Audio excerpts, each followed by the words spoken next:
right, welcome to Freedom USA Book Club. It's Monday, January 22nd, and we will be reading Art of Passing the Buck, Volume 2. We're on Chapter 15, and that would be page 159 in the book. Let's see. I'm going to try very hard not to yawn. I don't know. I'm completely fine until I start reading a book, and then all of a sudden I go into like this yawning fit. Okay. Well, I could read sometime tonight if you get tired. All right, cool. I might have you read 16. All right, everybody there? We ready to start? Ready. Okie dokie. Chapter 15, Head Scratchers. All right. When property analyzed, this advice from the IRS about trusts simply does not make any sense. Using terms inappropriate to the described events and choosing trusts incredibly off course gives even the most studious a headache. We feel Revenue Notice 97-24 offers a great opportunity to air out the, quote, dirty laundry, unquote. Remember, the IRS is not interested in helping to lower your taxes. More than a few have heard this when calling IRS offices, quote, it is not our job to help you with your taxes, unquote, or, quote, it is not our job to help you reduce taxes. Please give me the form number, unquote. Let us see what creative gobbledygook has been produced here. Omissions. In Revenue Notice 97-24, April 21st, 1997, the IRS gives 5 major examples of trust arrangements to warn people away from getting a trust. There have been several important facts left out of these descriptions. In this chapter and the following one, we take you sentence by sentence through its explanation to show you what has been omitted. The business trust. According to the IRS, the business trust, the owner of a business transfers the business to a trust, sometimes described as an unincorporated business trust, in exchange for units or certificates of beneficial interest, sometimes described as units of beneficial interest or IBIs, trust units. The business trust makes payment to the trust unit holders or to the other trusts created by the owner, characterized either as a deductible business expense or as a deductible distribution, that purport to reduce the taxable income of the business trust to the point where little or no tax is due from the business trust. In addition, the owner claims the arrangement reduces or eliminates the owner's self-employment taxes on the theory that the owner is receiving reduced or no income from the operation of the business. In some cases, the trust units are supposed to be canceled at death or sold at a nominal price to the owner's children, leading to the contention by promoters that there is not estate tax liability. The following sentence is true. The owner of a business transfers the business to a trust, sometimes described as an unincorporated business trust, in exchange for units or certificates of beneficial interest, sometimes described as units of beneficial interest or UBIs, trust units. The following sentence is misleading. The business trust makes payments to the trust unit holders or to other trusts created by the owner characterized either as deductible business expenses or as deductible distributions, that purport to reduce the taxable income for the business trust to the point where little or no tax is due from the business trust. The correct way to word this is the business trust disperses its profits to the trust unit holders or to other trusts created by the grantor, not the owner, which is a deductible distribution that can reduce the taxable income of the business trust to the point where little or no tax is due from the business trust. The following sentence applies to a scam trust.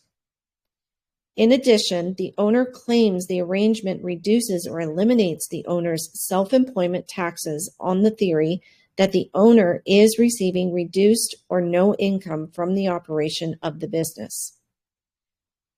The correct way to word this is the person who exchanged the business into, let me reread. The person who exchanged the business into the trust is no longer the owner, and he or she received trust capital units, thus giving control to the board of trustees. Should that person remain involved with the trust, he or she would be a contractor or an employee of the trust. If working as an independent contractor, he or she is responsible for the self-employment taxes and income taxes. If a person remains as an employee, then the trust deducts the employment taxes from wages. Any exchanger receiving a distribution is responsible to pay taxes thereon. The last sentence applies to a scam trust. Quote, in some cases, the trust units are supposed to be canceled at death or sold at a nominal price to the owner's children, leading to the contention by promoters that there is no estate tax liability. Instead, the correct way to word this is the trust capital units received in exchange for the business cannot be transferred by the business owner, who is now an exchanger. This exchanger can request in writing the units be transferred to the children or others at the time of his or her death, or at any time. But it is up to the Board of Trustees, as exchangers have no voting power and are subject to the decisions of the Board of Trustees. The assets in the trust are always owned by the trust and not by the exchangers or the beneficiaries.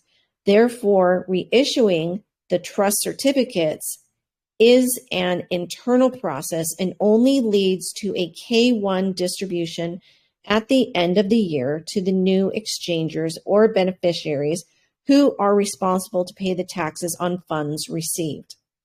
Okay, does everyone get what that just said? Or do you want to talk about what was just said? When he says person, the person who exchanged the business into the trust, is this an agent?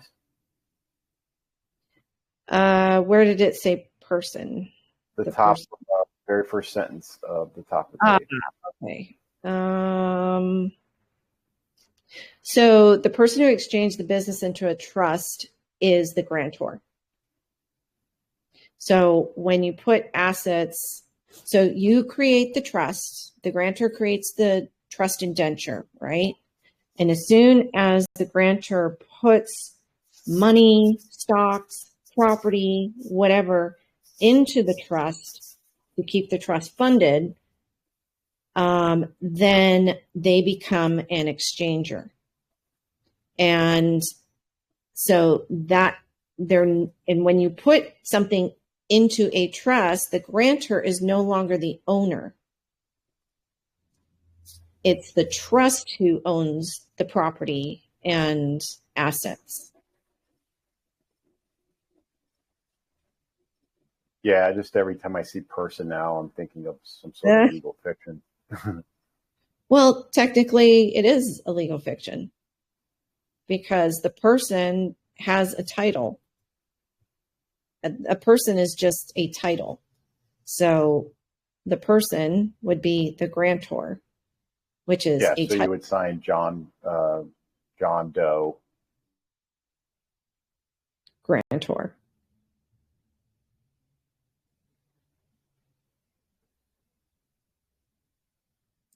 So basically, what I just read was because, see, the IRS is saying, well, I get what they're trying to say here is like a lot of people are giving out false information that all you need to do is just put your property and your money into a trust and they can't tax it. The IRS can't tax it. That's not true. Also, the IRS claims that I will always try to get money from the grantor when they put money into the trust. Well, they can't get it from the grantor because the grantor doesn't own this stuff anymore. The trust owns it.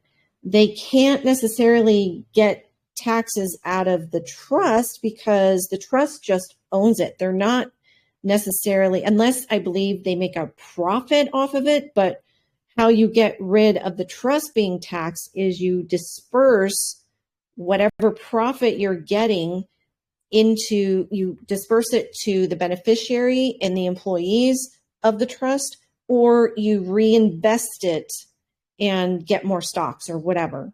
So that way the IRS can't tax the trust. But what they can do is they can tax those getting a profit from or a revenue from the trust. So if you end up paying out any type of money to the beneficiaries or to the employees, the IRS would then go after the employees or the beneficiaries. But because the money is getting dispersed evenly, it's not going to be a high amount. And so their tax bracket is going to be a lot lower. Now, with people like us, we are not in their jurisdiction, so they cannot tax us. See what I'm saying? Because we have separation, aka we're not in their jurisdiction. And so if they do get a disbursement, the only thing that the trust is responsible for regarding anything that has to do with taxes is dispersing a K-1 distribution at the end of the year to those that they gave money to. All right, we good?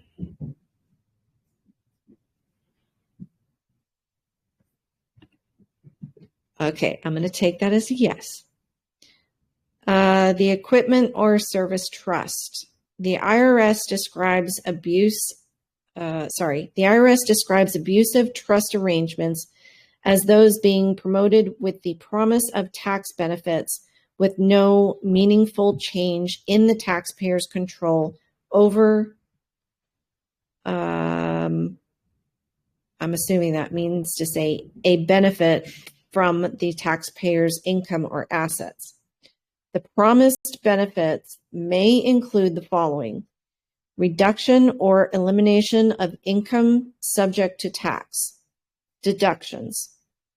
Under deductions is personal expenses paid by the trust, depreciation of an owner's personal expenses paid by the trust, depreciation of an owner's personal residence and furnishings.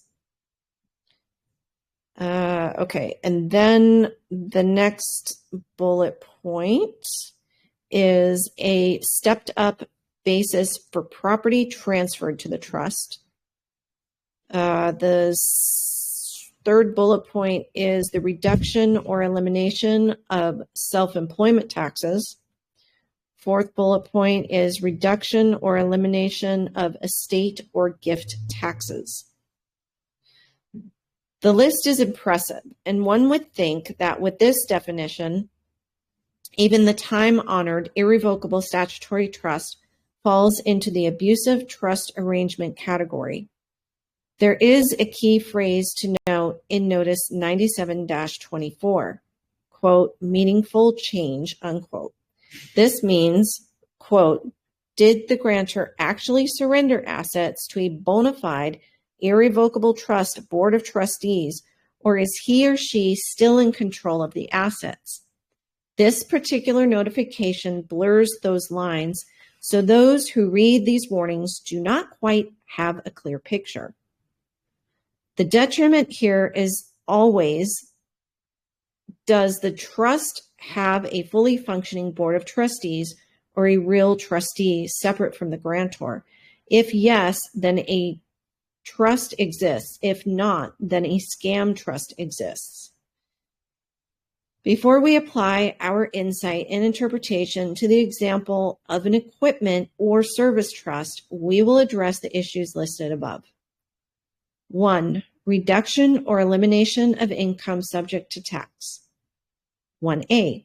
If a person gives his stock portfolio to a trust with a fully operating and conscious board of trustees and the grantor has surrendered control, then the trust receives the funds and thus owes the tax.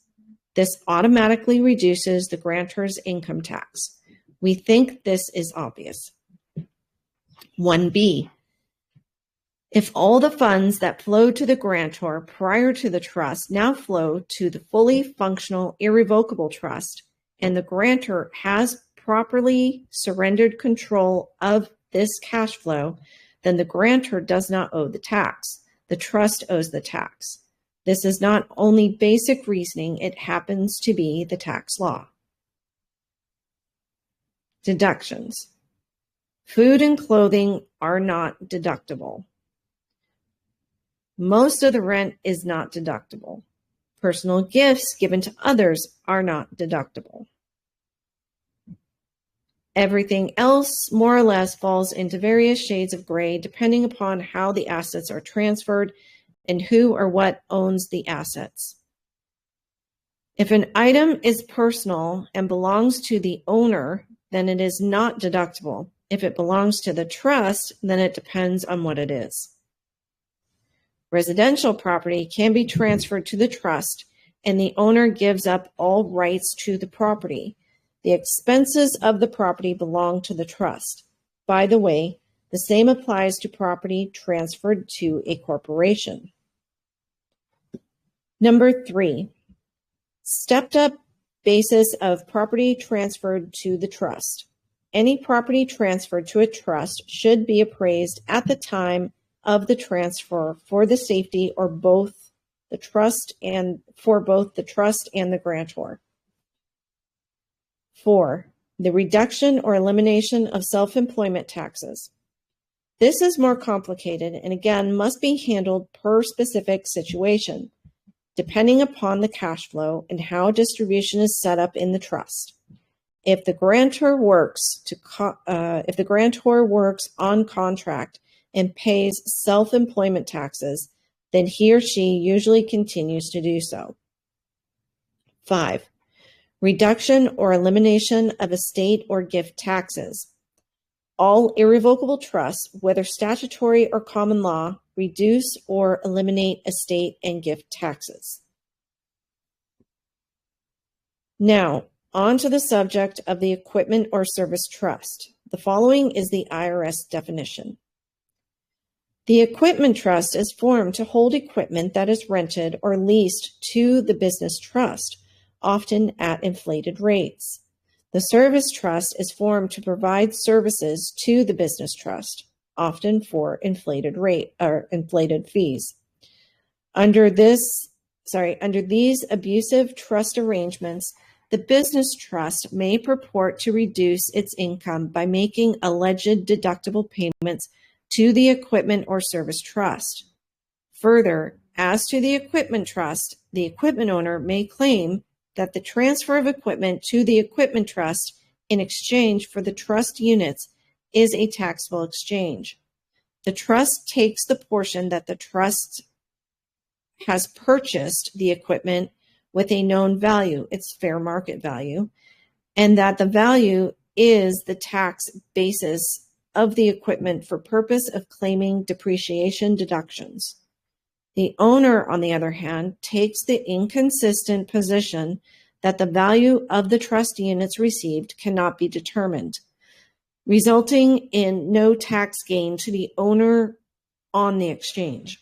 The equipment or service trust also may attempt to reduce or eliminate its income by distributions to other trusts. We analyze this sentence: is rented or leased to the business trust, often at inflated rates. The purpose of transferring assets into a trust or a corporation is to prevent its loss in a lawsuit. The disconnection of ownership is the goal. How thoroughly that disconnection happens determines whether it can even be leased to a business trust.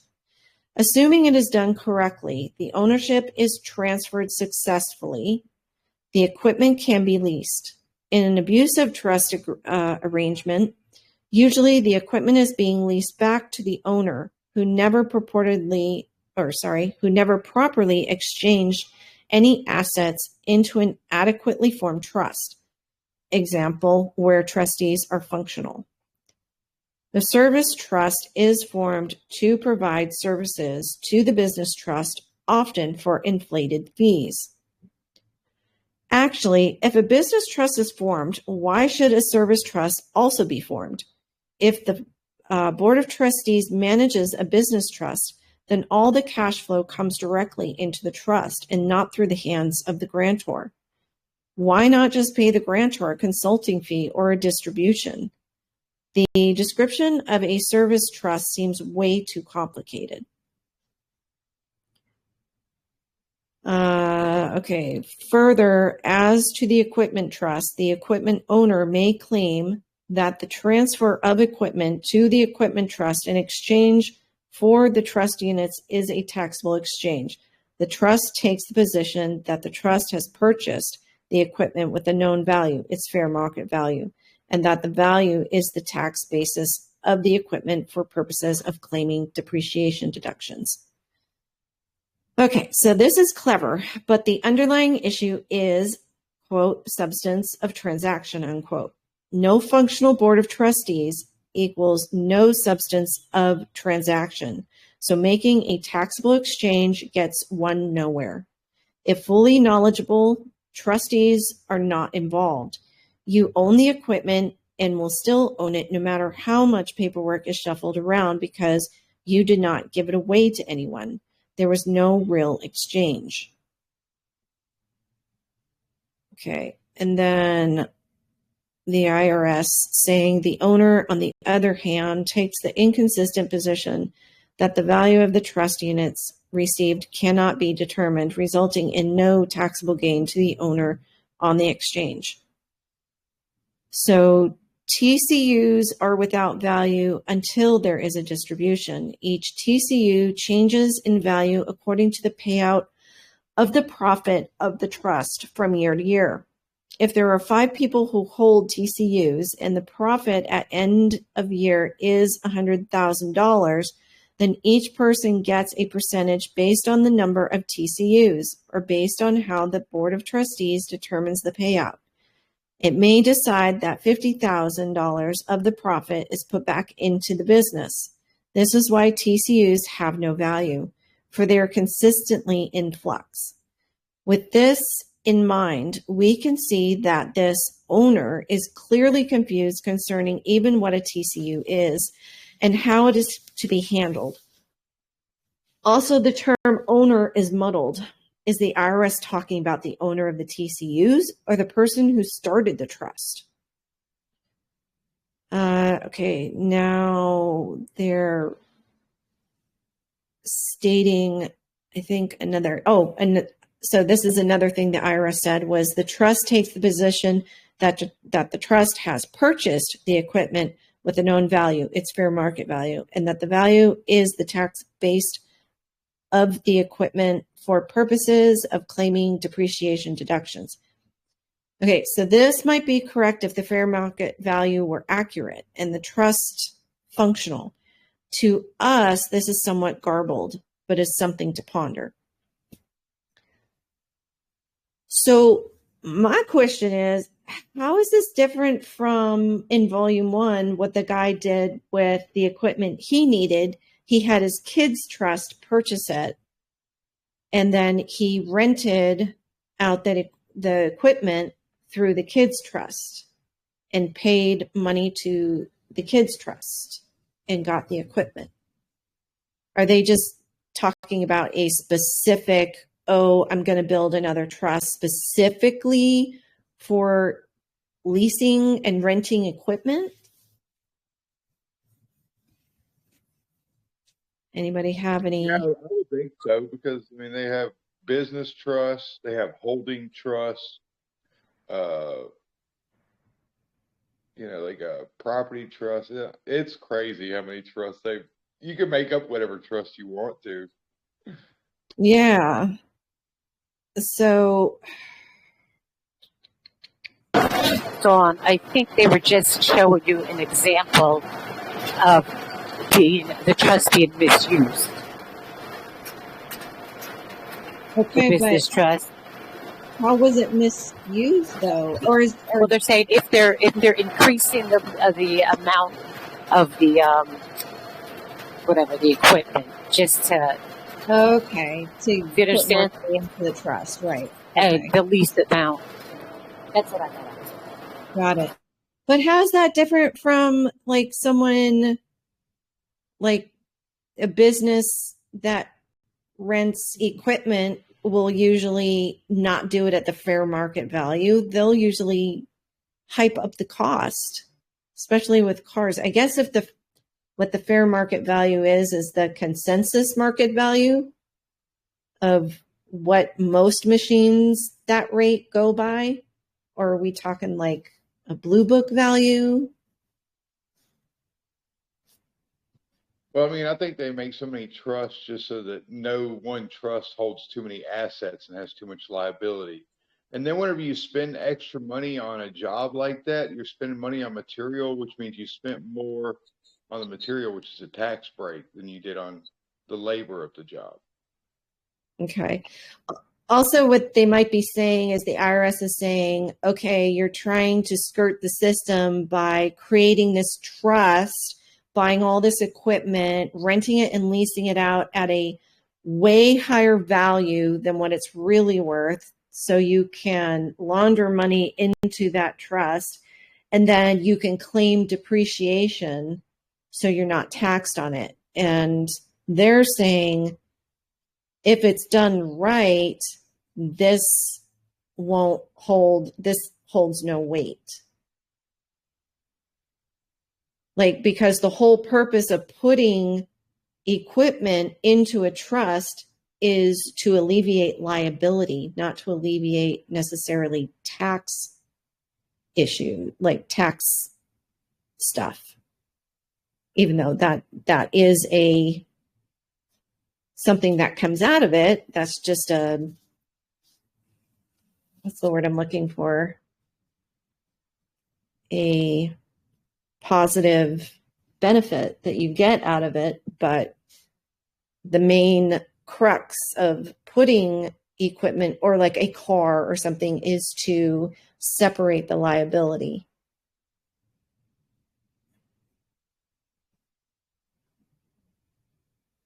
All right. Anybody else have questions or want to add anything to that? On it's the second paragraph of 162. It says, this means, did the grantor actually surrender assets to a bona fide irrevocable trust board of trustees, or is he or she still in control of the assets? So that just makes me think, like, couldn't you set up a couple of LLCs or similar type entity and have the LLC be on the board, and then you as the president or member of that LLC be the board seat holder? Okay, so first of all, which paragraph are you talking about? It's on page 162. There's 3 bullet points, and it's the second paragraph down. Well, the reduction I mean, of reduction of self-employment taxes. Oh, I guess I'm on page 187. Oh, okay. I No, think you could pull that off as long as you have a different name pretty much for each decision, because everything's on Right. paper and you can't have the same name for every position. You know what I mean? Right. Yeah, right. Yeah, I was just saying that that whole thing was about whether or not it was a scam trust or not. And in order for it to be a real trust, the grantor has to surrender the assets. Okay. Yep. But if you don't, like, I think a lot of us are going to have a problem finding board of trustees or, that situation. So you could set up your own businesses, and then they could sit on the board, and then you, being the president or whatever of that entity, could actually have that board seat and still be in control of the assets that you granted. If I may cut in, go for it. I'm new to the group, just this first day, but I'm a avid trust reader, I guess I could say.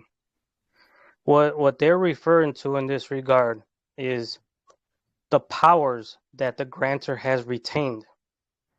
It's not about a different entity or anything like that, because you could create a trust that's irrevocable completely, where you are the trustee by yourself, but you have to have different beneficiaries, you included, right? But if you retain powers that gives you ultimate control still, as if you never transferred the property in general, that becomes a grantor trust. They see that as it's yours still. Yep. So if you make an irrevocable trust, it has to be all the way. You cannot revoke it. Specifically, you as the grantor cannot revoke it, amend it, change beneficiaries, change trustees, or anything of the like. Those powers have to go somewhere else, even if you choose to keep those powers. That's what ultimately that references. Yeah, I was just talking about how do you maintain control of your assets in real life, but still surrendering them on paper. Well, You can't. you could, and here's the thing: when you speak of control, you're really looking at it as a physical thing. Control in this respect means that your law that you wrote down on paper is what governs. Mm-hmm. That's how you control. Once it's on paper and it's irrevocable and you can't change it, you technically, right? That's your law on paper. That is the controlling factor in this. You know that concept, own nothing, control everything, right? Well, that doesn't mean specifically your hands are touching it for it to be in control. It's your law and your bylaws that you Mm-hmm. create for either yourself or someone else to do for For you. the insurer. All right, I like it. So it's really important to nail the Indenture. the indenture from the start. Absolutely, especially if you're choosing to make it irrevocable. So what MF is eloquently said is that technically, yeah, the grantor is in control because the grantor is the one that writes the bylaws of how the trust is going to be run. And it's only going to be as solid as the grantor makes the contract. That's why learning about contracts is so important, because then once you give that over, you have to show to the IRS that you don't quote unquote have control over it, meaning you're not the one at the helm pushing all the buttons, but you have given buttons for others to push. And they cannot go against that. If they do, then you as a grantor can go to the board of trustees to have that trustee removed because he's not following the guidelines that you set up as grantor. Yeah, but that's what I'm saying. You can set up your board of trustees through other entities that are sitting on the board. That way you don't have to deal with other people. Well, yeah, ideally that is what would be preferred, right? Meaning that you have another person being trustee for you. But in the case that you cannot and you're by yourself, Mm-hmm. then the irrevocable aspect of a trust must be complete, meaning you cannot retain no powers at all in any regard as a grantor. And even if you're the sole trustee by yourself and you give yourself those powers, and then, so to speak, that the trustee has those powers, well, that's still you. You didn't really change nothing except your name from grantor to trustee with the same powers. It has to be complete. So either you don't have those powers at all and it never gets amended or revoked, or you have a reversionary interest or anything like that. But you could give those powers to other people. It depends on where you're creating it to. Illinois allows for beneficiaries to amend the trust, right? And that doesn't change the characteristic of the business trust. It doesn't turn it into a partnership or anything like that. But that's only that power. But if I give it more powers that are more corporate in nature, then technically it's, it changes the nature of the business trust as a trust and turns it into something else.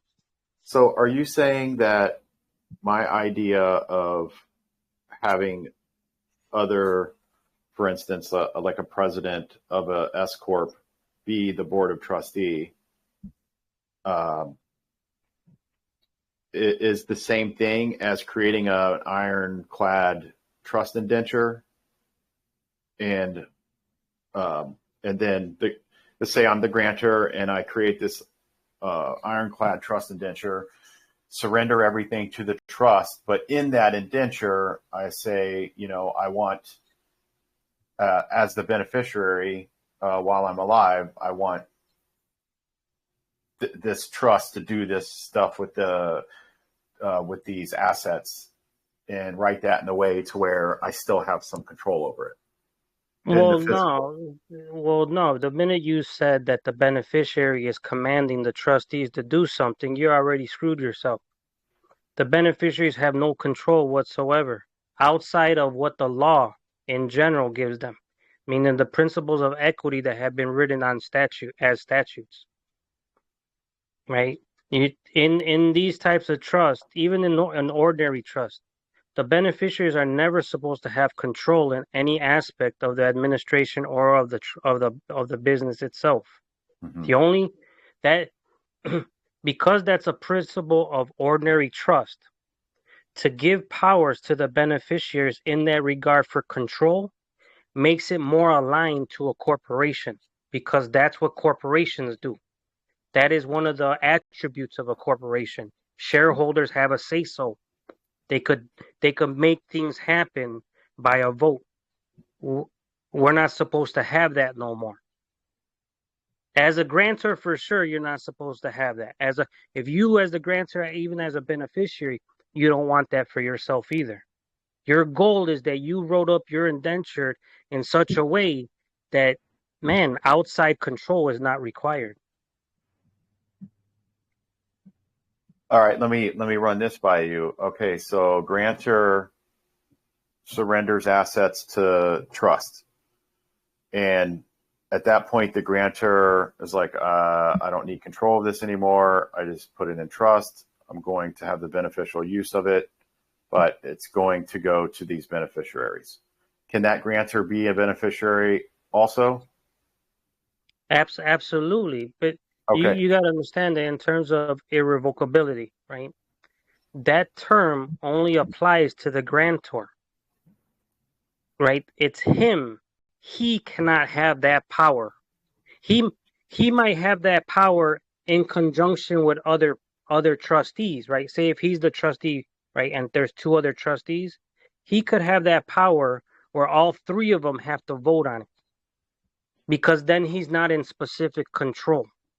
He can't demand nothing. Everyone has their own vote in it.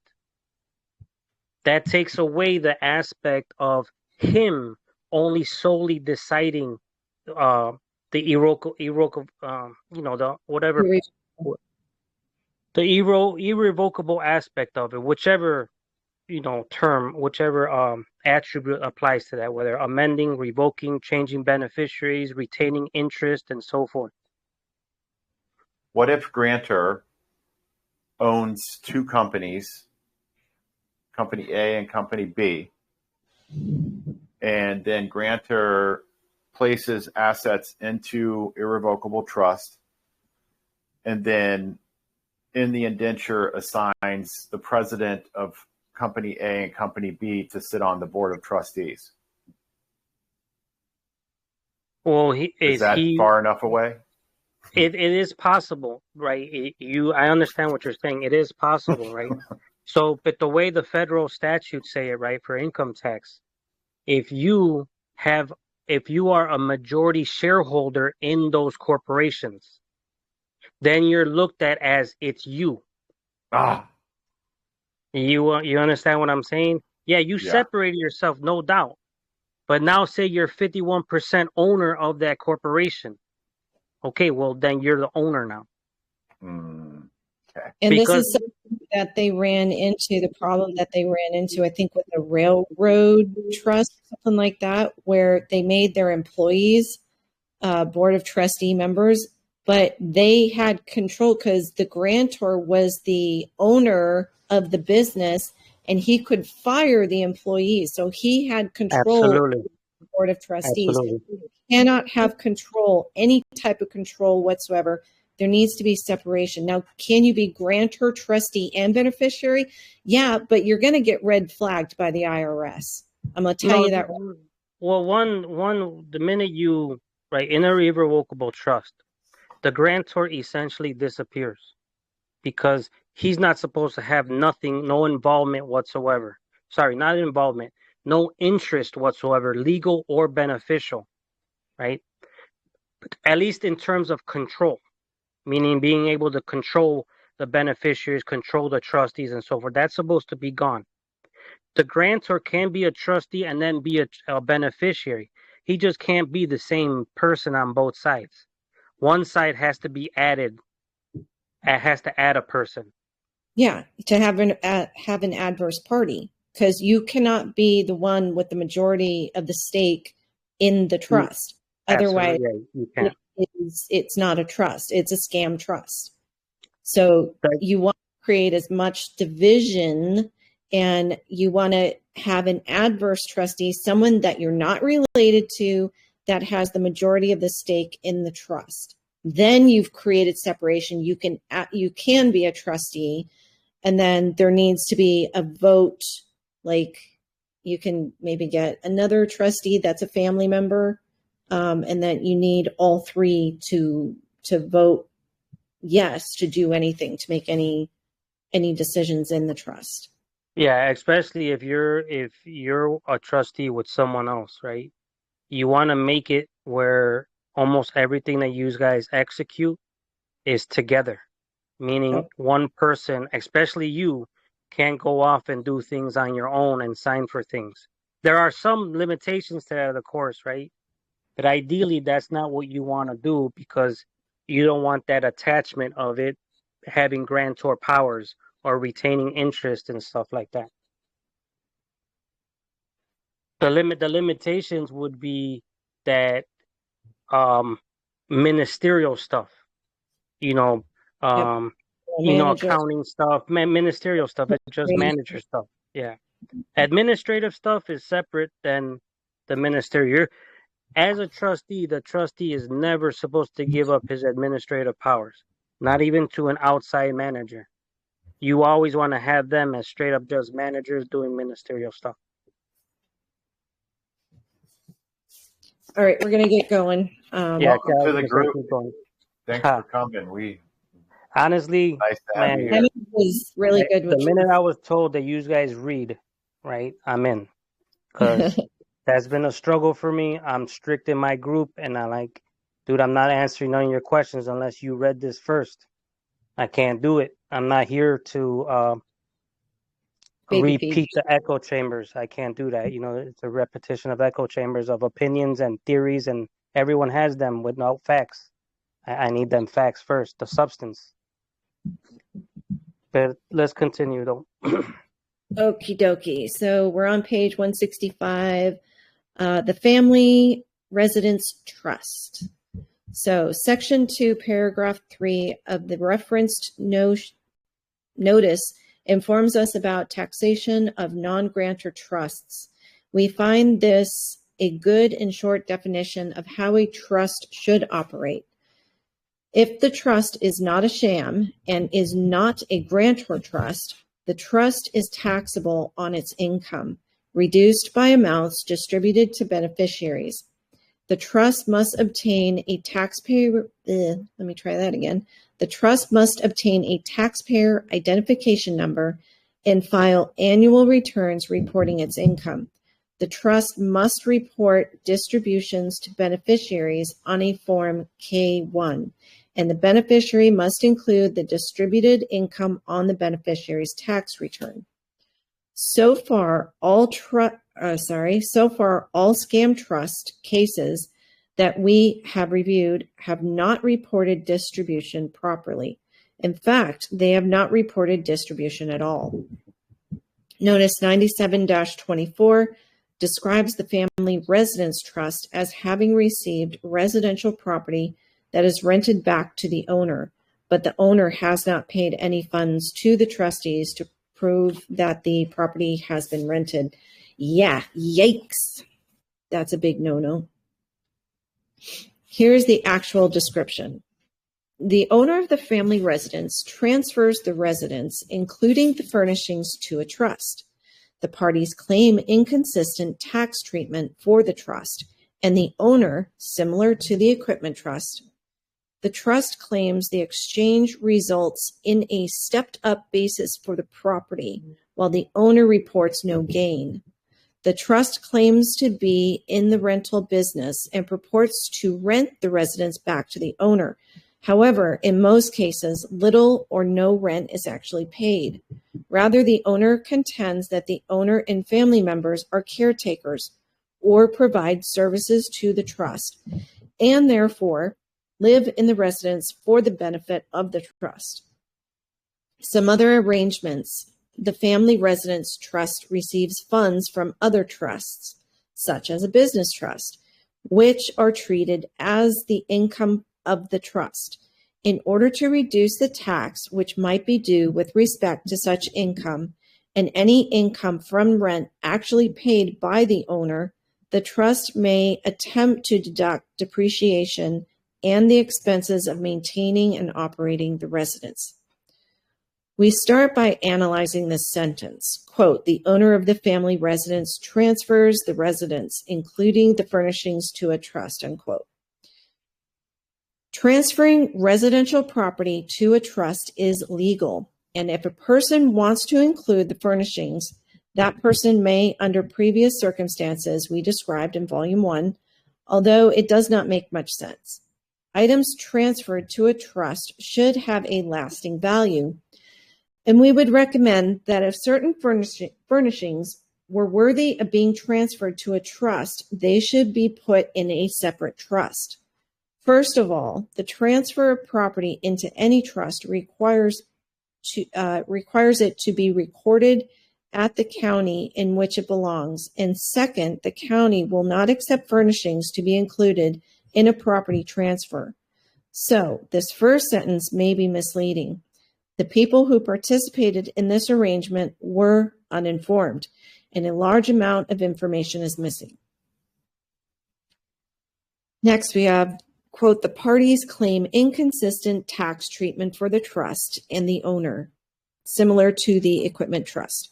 The trust claims the exchange results in a stepped-up basis for the property, while the owner reports no gain, unquote. Most counties accept the transfer of property into a family trust or its transfer to another family member without a declaration of financial value. Property transferred correctly into a family trust, whether it is commercial, residential property, or other, is taxed by the county on the fair market value. Where there seems to be a problem with the statement just quoted is the term, quote, stepped up basis, unquote. Again, there is a vast hole in the data provided. What are these grantors doing, and what does it have to do with a stepped up value? There is no explanation. Left in the dark, we can only assume by the scam trusts that we have reviewed that the trust paperwork claims that the property was put into a trust and never recorded under the name of the trust and the trustees in the county. As you can see, we need more pertinent details to discern this matter. Next paragraph, quote, the trust claims to be in the residential business and purports to rent the residence back to the owner. However, in most cases, little to no rent is actually paid. Rather, the owner contends that the owner and family members are caretakers or provide services to the trust, and therefore live in the residence for the benefit of the trust, unquote. The problem here is the mechanics. We have a trust in which residential property is placed. Where is the cash flow to support the property? How do the utility bills get paid? Who pays the taxes? Is this a standalone trust? Here sits a house without a cash flow. So does the grantor put the house in trust and pay the trustees to rent it? Do the trustees then put the money in their pocket? Or does the grantor pay himself or herself? Where is the cash flow? In what direction and how does it work? Since we do not know, we cannot imagine what is happening here. We have the same problem with the caretakers. Who is paying them to keep the house? Where are the funds coming from? Now, if Party A purchased the house and said to Party B that Party B could continue to live there if it is kept up, and Party A paid Party B to keep it up, what's the problem? No problem, no questions, because Party A is also paying for the utilities and the taxes, and Party A can sell the property at any time without the consent of Party B. The same is true for a person who buys a business, Party A, and asks the previous owner, Party B, to stay on during the transition period for as long as Party A wants the previous owner to be a part of the business. We believe that the entire issue with caretakers has to do with who actually owns the property. Next paragraph, quote, under some arrangements, the Family Residence Trust receives funds from other trusts, such as a business trust, which are treated as the income of the trust. In order to reduce the tax which might be due with respect to such income and any income from rent actually paid by the owner, the trust may attempt to deduct depreciation and the expenses of maintaining and operating the residence. Why, unquote. Why would a business trust give funds to a residential trust? Is it renting space to store equipment? Is it renting the house? Again, we are clueless as to what is really going on here. Normally, there is no cash flow between a business trust and a residential trust other than a distribution to the residential trust that is filtered through the beneficiaries after the deduction of expenses. There is a proper way to handle a transaction similar to this, but there is not enough information here, and we wonder if this was deliberately poorly written so to confuse all who ponder it. Okay, anybody have any questions regarding that?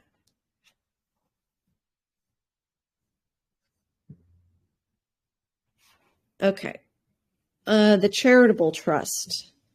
Footnote 90, see Appendix A, sample format 5 for suggested reading. Let me see if we've read that already.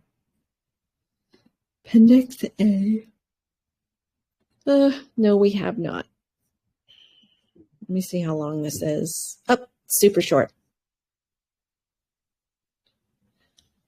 Okay. Sample 5, charitable trust indenture. In researching how to put together a charitable trust indenture, we discovered this one. We chose to add it because it seems both simple and clear. Whether we discovered it is in full use. Further, we discovered it is in full use and there is no misunderstanding with the Board of Trustees and the grantor concerning the assignment of distribution. So, 501c3 application. This sample gives you a format about setting up a charitable private trust. For this trust to receive funds, it needs to have an employer identification number, EIN, and to qualify as a 501c3 organization with the Internal Revenue Service. If this trust creates its own funds and only distributes them, then it does not need to qualify as a charitable organization with the IRS. By using a trust of this nature, it brings satisfaction to those who have ample funds. They know they contribute to the welfare of those who are in need. The grantor of the trust we used for this sample format is pleased with the positive effect on the lives of many people. So, Sarah Allen J., grantor of this charitable trust, do declare and announce that I intend to create and do create a charitable trust. I sanction the trustees of it to act under the name as shown above and as named on page 2, name and date of creation. The grantor declares and settles a charitable trust for the various organizations as listed on appropriate schedules and specifically in support of the Baptist Church and the Christian faith. Be it known that creating this charitable trust is after satisfying the needs of my immediate family. The sole purpose and motive for setting up this charitable trust are to provide for the less fortunate. It is my goal to raise their standards through granting financial support to Baptist schools, agencies, and societies set up for charitable purposes. Although the property is to the Baptist organizations as listed, all other Christian-based organizations may also receive aid and support. Hospitals, churches, educational institutions to improve the mind and to spread positive, life-supporting knowledge and culture. It is not the wish of the grantor to ignore human suffering. Therefore, support those of any faith through the following means, providing there are enough trust funds and the needs of the family are satisfied. Bullet point 1, applications and methods to cure disease and promote health. 2, alleviation of suffering from physical and mental disabilities. And 3, aid and support of the poor and less fortunate. So that's an example.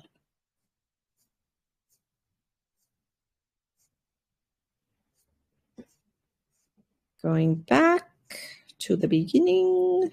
Okay. The charitable trust. The true purpose of a charitable trust is for the benefit of a charity. In Fosner versus Commissioner 55 TC 620, 1970, proposed charitable payments made by a trust are not deductible charitable contributions where the payments are really for the benefit of the owner or the owner's family member. The IRS describes an abusive charitable trust as follows. Quote, the owner transfers assets to a purported charitable trust and claims either that the payments to the trust are deductible or that payments made by the trust are deductible charitable contributions. Payments are made to charitable organizations. However, in fact, the payments are principally for the personal, educational, living, and recreational expenses of the owner or the owner's family. For example, the trust may pay for a college tuition of a child of the owner. Here's the analysis. The owner transfers assets to a purported charitable trust and claims either that the payments to the trust are deductible or that payments made by the trust are deductible charitable or contributions. A charitable trust is, like all other trusts, an individual. As an individual, it must generate its own cash and distribute it accordingly.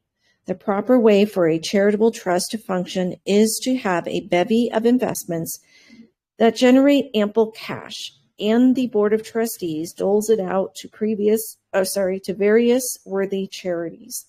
This, of course, cultivates tremendous support, and it spawns a political agenda.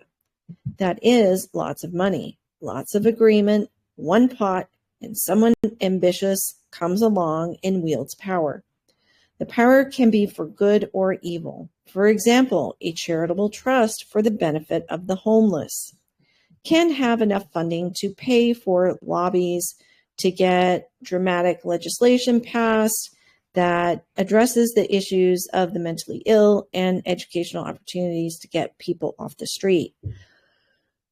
So what has happened in our scam trust? We are unclear about what got transferred to the trust to generate the cash flow, but it seems that there are payments to the trust, which is odd. Funding a charitable trust happens when there is sufficient money to give away. If the person who started the trust needs to make payments, something is not exactly right. Apparently, these payments made to the trust were taken as a tax deduction. To do that, you need to establish the trust as a 501c3. Otherwise, there is no tax deduction. Okay, quote, payments are made to charitable organizations. However, in fact, the payments are principally for the personal, educational, living, or recreational expenses of the owner or the owner's family, unquote. This does not make any sense at all. A trust set up for a charity does not pay for family expenses. Next paragraph, IRS says, is, for example, the trust may pay for the college tuition of a child of the owner, unquote. There is a trust that can be set up entirely for educational purposes. Funds to pay for the education are only deductible, though, under certain circumstances. Otherwise, they are treated as a disbursement to the student, who pays taxes on them. Paying for a child's education does not happen through the vehicle of a charitable trust.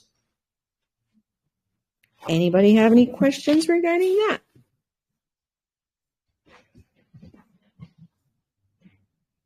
Okay. Taxation of non-grantor trusts. Section 2, paragraph 3 of the referenced, of the referenced notice informs us about taxation of non-grantor trusts. We find this a good short definition. Quote, if the trust is not a sham and is not a grantor trust, the trust is taxable on its income, reduced by amounts distributed to beneficiaries. The trust must obtain a taxpayer identification number, TIN, and file annual returns reporting its income. The trust must report distributions to beneficiaries on a Form K-1, and the beneficiary must include the distributed amount on the beneficiary's tax return, unquote. We learned by reading court and tax cases, and from this core information, we hope you get more clarity. Boom. Okay, do that, and this, got it. Okay, now we're on chapter 16.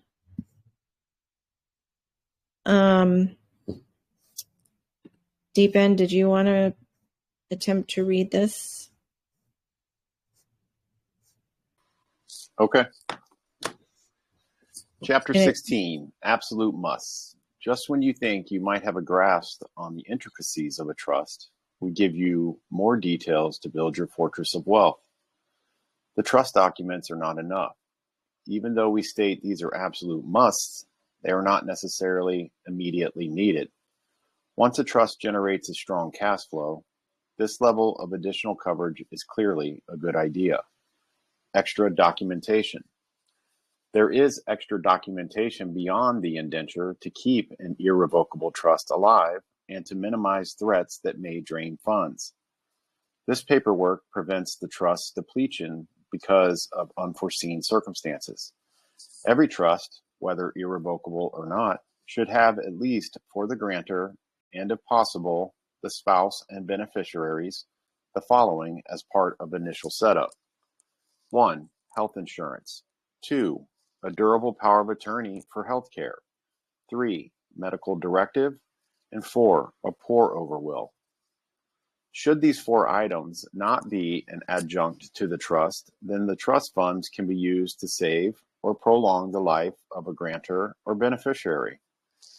In an irrevocable trust, the beneficiaries must agree to use the assets to support the trust member in distress.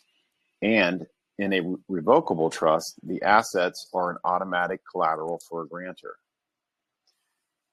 If beneficiaries do not agree to use the assets in an emergency, then funds remain safe. The problem becomes guilt and internal family politics. Who would be so cold-hearted? Health insurance. Although not exactly cost-effective, health insurance becomes an expense that may save the day. Financial analysts tell us this: if you are healthy, health insurance is expensive. You pay for the insurance and then pay for the deductible. It is common for a trust to shell out thousands for health insurance during the year with zero return. Many times, the policy does not cover the specific medical needs which arise later. It seems the only solution is a crystal ball and a best guess. Nevertheless, consider it an insurance package and an expense to keep assets safe. One of the solutions may be to have only a catastrophic care or long-term health care policy, financing the rest as the need arises. We might add here, too, it is best to find alternative healthcare solutions such as natural healing modalities to prevent common ailments in old age. The durable power of attorney for healthcare. Some people confuse the DPAHH, the DPAC, with health insurance. They are not the same. The former is a medical expense, the latter is a legal expense. The DPAC applies only to the principal, the one for whom the DPAC is created. When no longer able to make healthcare decisions, this document allows another person to act on the principal's behalf. This other person is named as a healthcare agent. For example, if you are in a car accident and the doctors advise your healthcare agent you will never recover from the coma, the healthcare agent has the authority to have all life support equipment turned off. This allows you to pass in peace. Without a DPAC in place, your body can be kept alive indefinitely. If trust funds pay the medical bill, then life support stops when the funds are exhausted. The DPAC can be used in times when you are temporarily unable to make your own decisions. If, in this circumstance, the doctors predicted your recovery, then during the time you are unable to decide, the healthcare agent acts on your behalf, choosing the suitable treatments to assure your full recovery. We will cover the details of the DPAC later in this chapter. There are large manuals about the DPAC. Some lawyers specialize in this area. You can also find forms and information on the internet. We did not find it too difficult to get these basics. Footnote 91.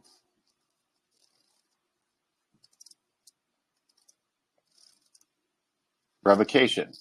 Changing the conditions within the document when an addendum is needed may not be enough, but may require cancellation of the DPAC and the creation of a new one. Reasons for using a revocation are: 1. The named agent has died or become disabled. 2. You have lost confidence in the appointed agent. 3. You have changed your mind about instructions for A, organ donation, B, burial instructions, or C, other complex matters. Medical directive. Once the DPAC is in place, use a medical directive to advise your doctor and family. It is a summary of the DPAC advising key people of your basic wishes. For example, if your DPAC, you give your organs to a particular university, the medical directive lets your doctor know. Here, also, the medical personnel knows the treatments that you want applied to aid in full recovery. The internet provides a thorough write-up of this subject.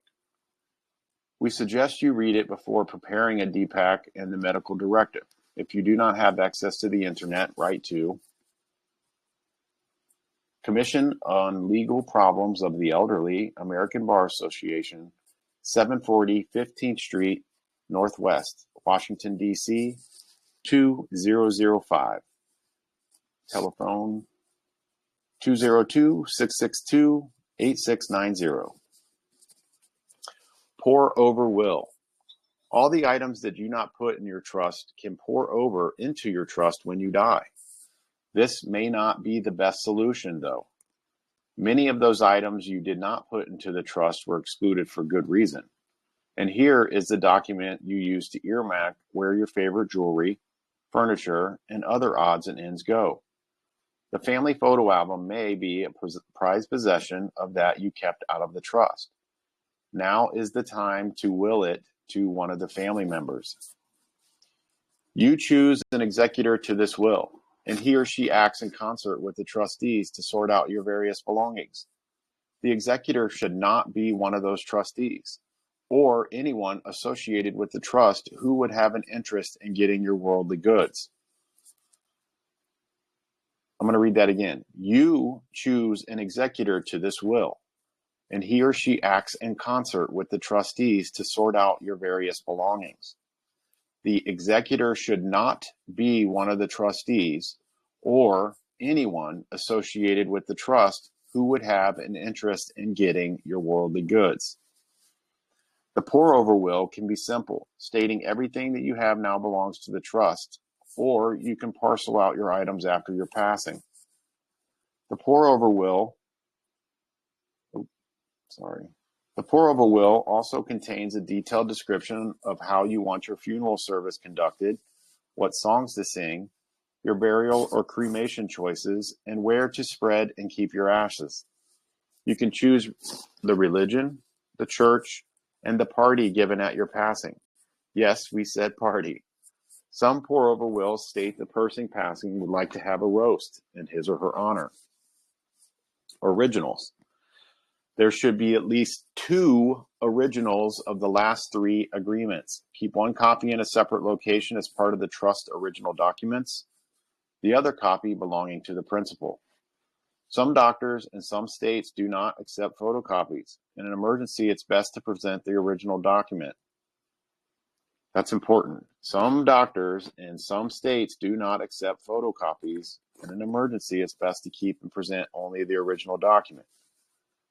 This is why 2 originals need to be on file. Advise your name alternative healthcare agents where the originals are kept. You may want your lawyer to keep an original, or with the Secretary of State in which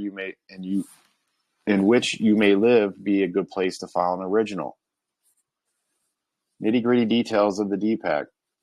The following is a basic outline of what is in a DPAC. As mentioned before, consult with professionals. This list only gives you an idea of what to conclude and what is in a full DPAC. Warning to persons signing this document.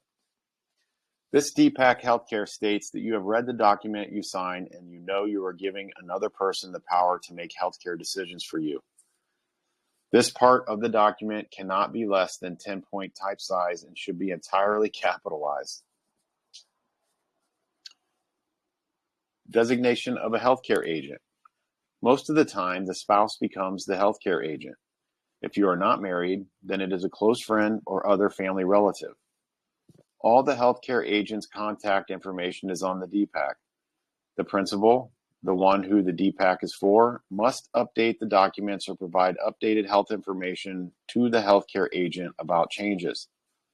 Such alternatives for healthcare agents. Select alternates for healthcare agents We suggest a minimum of 2 because the primary healthcare agent may be unavailable during a crisis. Professionals in the healthcare field cannot be your healthcare agent. This means neither your family doctor nor associated staff qualifies. The jurisdiction in which your DPAC applies. The name of your state. If you move, you need to change the DPAC. You can file the DPAC with the state government. General statements of authority granted includes the principal's wishes about keeping, refusing, or withdrawing life-prolonging care, treatment, services, and procedures. Limits to this authority here or under special terms. Statements of wishes, special rules, and limits. Description of conditions for removal of life-prolonging care. Check with professionals about suggested wording. Such special treatments giving before life-prolonging care removal. This can include hands-on healing, natural cures, prayer, and consultation with those who may have spiritual training. Organ donation choices and specifics. Organ donation. To what organization? If you cannot be a full donor, then a partial donor, and what does that include? Do you want to include the body or only the organs? What specific organs do you want to donate? What if you do not want to be an organ donor? If you are over 50 years old, your organs are probably not harvestable. Give any particular reasons or instructions, and if there is an unless criteria, describe it. Ways to go off, style of liftoff. Ways to go, style of liftoff. Burial, where and what religion. Cremation, where and what religion. Where should the ashes be kept or scattered? Mummification or preservation in nitrogen, frozen, the whole body, the head only, or DNA only. Treatment in which full recovery is expected. You can choose your comfort, your pain medication, and if you want to be kept at home. Statement of resuscitation of terminally ill. Wear a bracelet about the condition, and passing if there is a choice between life and dying. Procedure to bring one out of a coma are known by some spiritual and healing groups. Procedures to employ before determination of passing. Statements about terms in the DPAC that your wishes apply to other than states. Statements about disclosure of the principal's physical or mental health for the healthcare agent. This includes a request, review, and receive of information, the execution of documents, consent of disclosure. Healthcare agent has the authority to sign documents, waivers, and releases. They can refuse to allow treatment. They can have you leave the hospital against medical advice. And they can sign any waivers and release of liability. Your healthcare agent's authority about autopsy, anatomical gifts, and disposition of remains.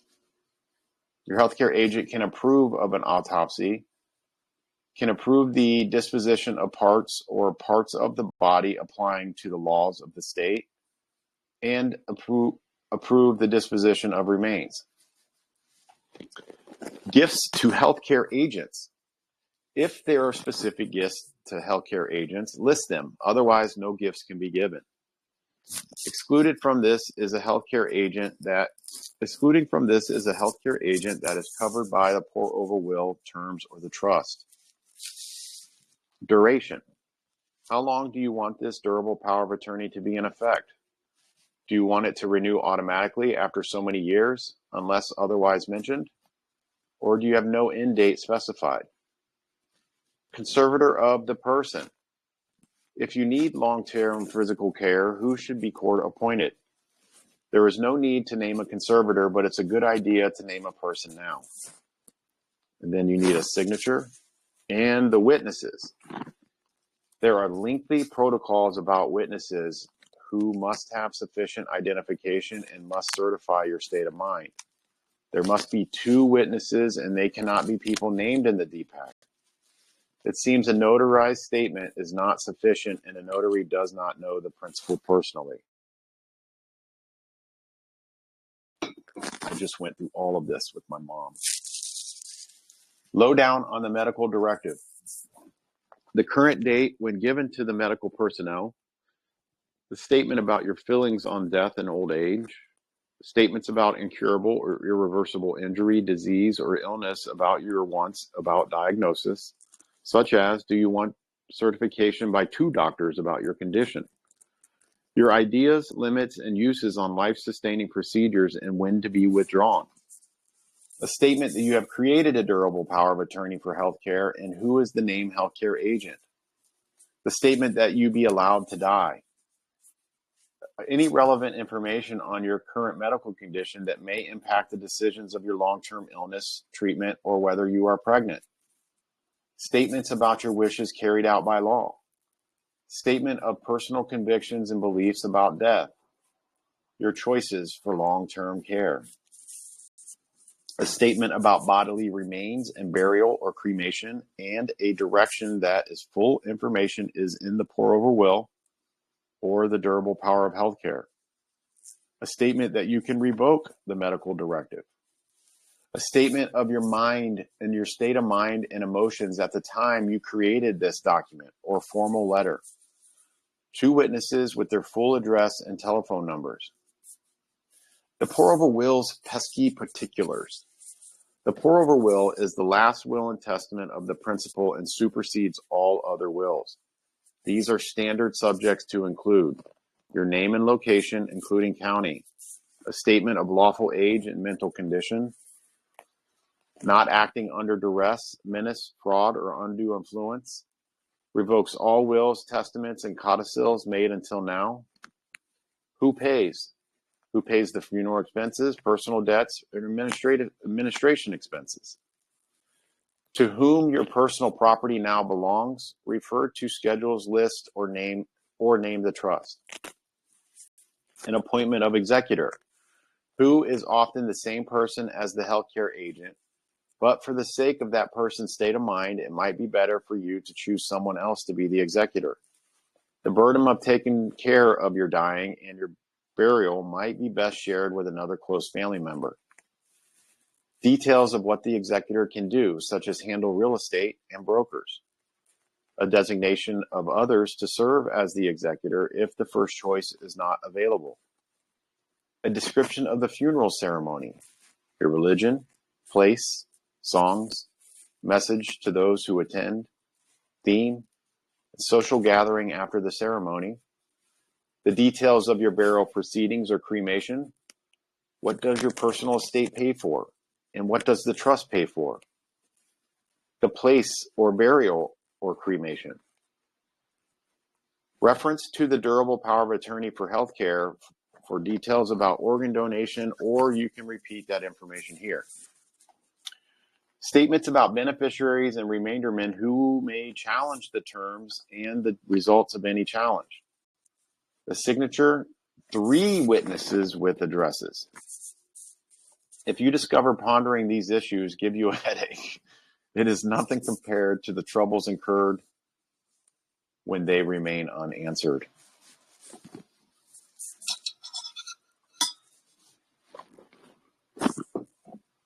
Keep going. Well, did we hit the end? That's now chapter 17. Let me see how much 17. Does anybody have any questions about what I read? Because I just went through this. And I got the power of attorneys that I wrote. I did a power of attorney for medical and financial, and they're really good.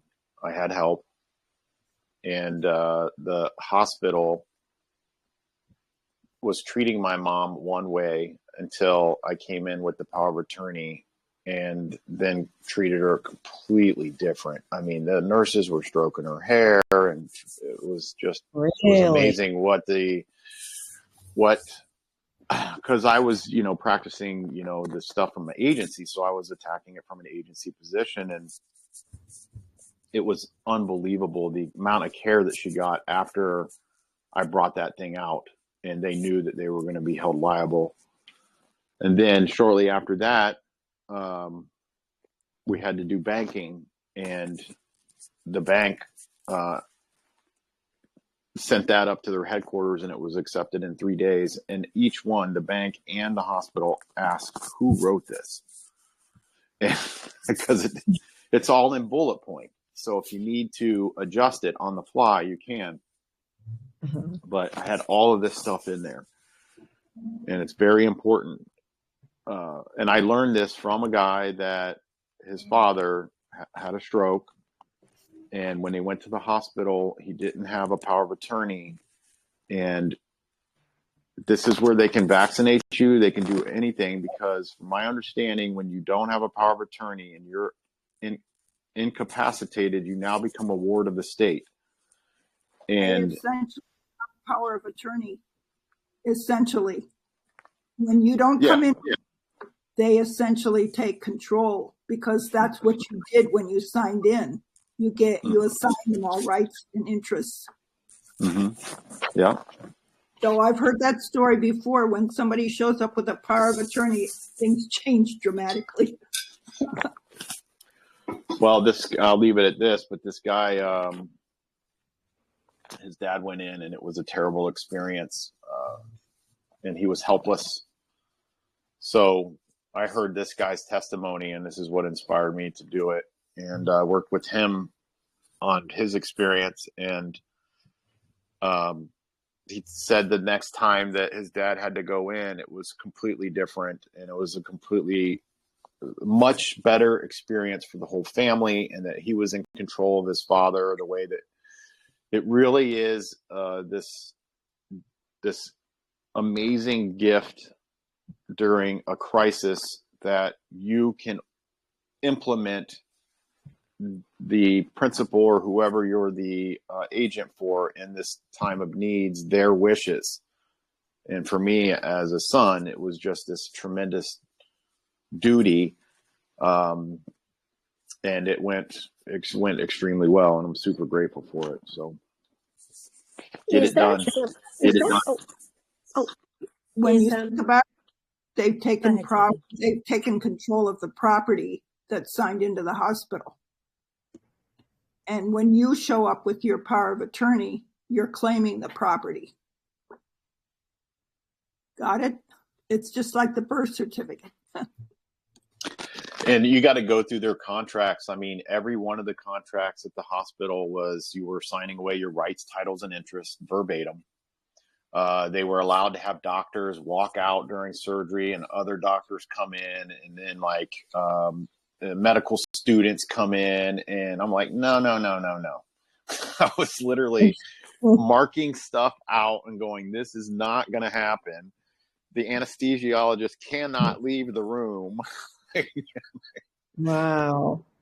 Hey, Sheila, what did you had a question?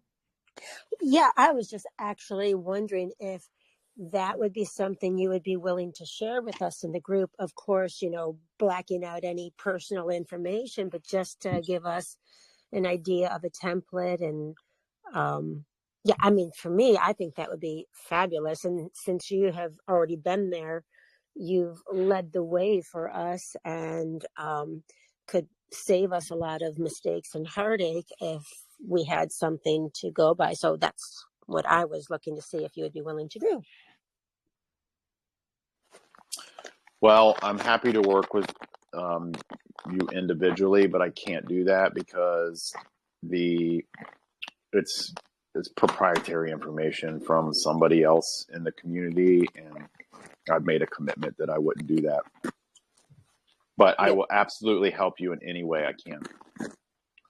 Right, but if you go back, I'll give you the real key. And also, I'll tell you what, I started with a template with a 37-page power of attorney, didn't know what I was doing, and literally took 3 weeks and condensed that down into 3 pages.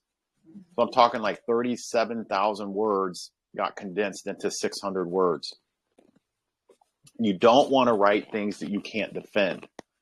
And if you go down here, what we just read in chapter 16, do your power of attorney exactly like it's written. These are bullet points. Do not do paragraphs. Just put your bullet points in there and be very precise about, for instance, for trust. My agent has the authority to create, amend, close, assign, withdraw, deposit, any account, trust. You just put these blanket statements in there that mean everything.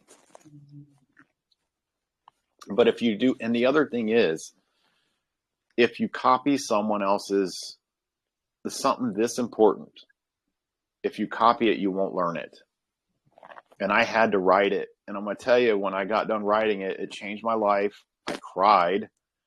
And for the first time in my life, I felt like a man that can go out in the world and handle myself as an agent, because I researched the hell out of this stuff and I wrote this and I was able to defend it. And it did something crazy for my confidence. It helped me grow up. And this power of attorney thing is the very first thing that everyone should do, because if something does happen, you get in a car accident or anything, you don't have it. You're now property of the state. And your loved ones, your husband, your wife, can go into the hospital and they won't even let them in the room. And if you look back at what they were doing with COVID, they were putting people into the hospital and they wouldn't let their family into the hospital. And they can't do that once you have this power of attorney, because ours is recorded at the county recorder. See, and that makes me think the power of attorney has federal jurisdiction. Like, when you do it, you have jurisdiction over the federal arena, because of the fact that cops weren't even allowed to go into these hospitals. Lawyers with signed documents after the fact weren't allowed in the hospital. So it's almost like it's a military territory or some kind of military jurisdiction that cops and lawyers don't even have power to enter. However, these power of attorneys, if you have it done before the fact, when a person goes in there, then I think you have followed the rules of being able to walk on that territory and tell somebody what to do. So it gives you more authority than whatever authority they're operating in. More legal authority, I guess. I just find it interesting because after everyone takes, hopefully everybody's on private nobodies, because once you become the beneficiary of his writing, then you're going to be able to. Once you take that class, you're going to be in position to be writing really well if you do your work. Yeah. And the thing he said yesterday, what that really, and I know he said it before and I heard it, but it just didn't click, was that it doesn't matter if you're the grandparent, if you're the aunt, if you're the cousin, like you can evidently take control over the name of another individual's estate by doing this ANC, because one of the people on there, I guess they're in the midst of a possible battle with their grandchild taken to Russia because there's a divorce happening. And so it's kind of getting ugly at this point. And I was like, I said, well, the father will need to do this for the child because the grandparent won't have jurisdiction. He's like, not necessarily. The grandparent, if the grandparent does it, they can get control over the name. And so they can stop any kind of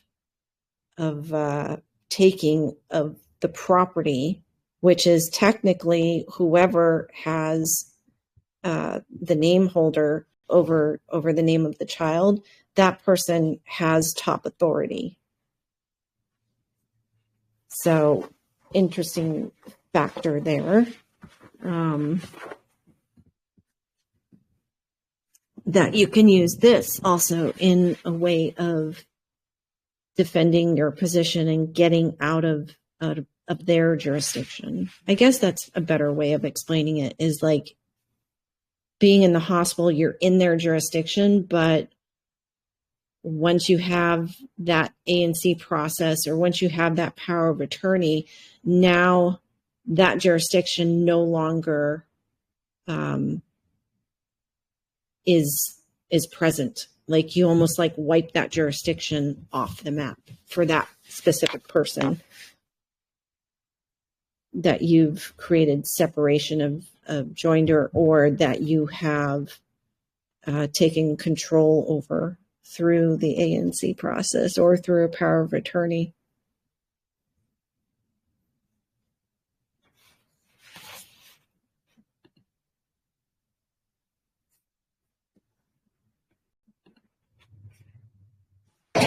So I have a question for Deacon.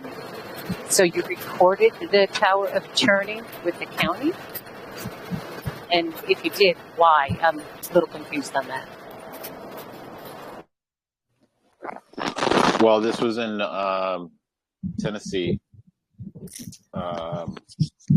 So I did it. It says, it's funny that they said all of these witnesses, because I just got lucky with them. But I had 4 witnesses on the power of attorney, and then also you have to take it down to the recorder because it's not on the record until you do that. So they, and I didn't even know that, but when I went into the bank, and this might be different for financial because the hospital didn't ask whether or not it was recorded, but the bank's like, well, you need to have this recorded at the, I'm like, okay, here you go. But I don't know. That's just the rules. Yes. I might want to check in your jurisdiction. Well, isn't a power of attorney, you're claiming that person as your property? I know. No, it's just you're the agent. Well, No, you're just the agent for that person, or you're the agent for the principal. For whatever the power of attorney, the verbiage is in the power of attorney. For mine, I'm the durable power of attorney from here on out. Right, but the principal owns property, the name. And when we do the ANC, we are also going to be doing a power of attorney. Okay, well, you're 2 different principles. The name is the principal, and the name. Okay, so let's just say my mom is name. She's the general agent for that name, right? Well, when she can't do that, then I become the general agent for her name. That name. And then right. you put in a whole bunch of ecclesiastical stuff to where it's, it's a higher form of law. Yeah, but what I'm saying is, even for us, when we are doing it for the name, we are doing a power of attorney. It may not be a specifically medical one, but we're also doing a power of attorney, which gives us the ability to act as the agent. And the power of attorney you did for your mom put you in an agent capacity. And doing a power of attorney for our name puts us in that agent capacity for name. Yeah. Which is creating that separation. And that is also something that he said needs to be recorded with the county recorder, the power of attorney. And then you sneak the ANC in as appendix behind the power of attorney. So I think all power of attorneys need to be recorded at the county level.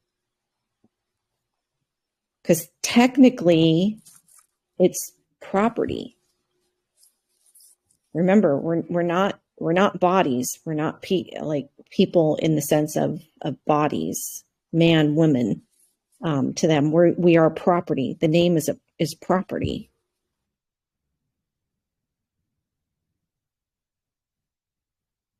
So if it's property, maybe that's why it needs to be recorded at the county level. That's all I'm saying. Well, that's deep. That's pretty deep there. But I think I think for the hospital and the banks and stuff, they're not going to recognize it unless you were serious enough to have it authenticated or recorded at the county. Well, it just makes it official. No, I get it, but I think it goes deeper. Yeah, they say, well, what it needs to happen, but there's always a reason why that they don't tell us. So I'm just trying to kind of like connect the dots here of maybe that's why that we're all just property, and that's why power of attorneys need to be recorded. But anyways, well, everybody should do it. Yeah, absolutely. It should be a priority, especially nowadays. Yeah. So, good time to stop, or want to keep going? Anybody else? Oh no, we got to stop because it's almost 8, and that chapter 17 is super long. 15 and 16 were rather short, actually. So I think next Monday, I don't know, we may just barely get through, depending on how complicated chapter 17 is. We may just take that whole reading to do chapter 17 and talk about it. And then the following Monday, we'll finish it out. So I can't believe we're almost done with this. But nobody else has any more questions about what we read for Deep End about power of attorneys? I have a question. Have you stopped recording? No, but if we're done with the book, then I will stop recording. So no more questions about the book? Okay, then I'm going to stop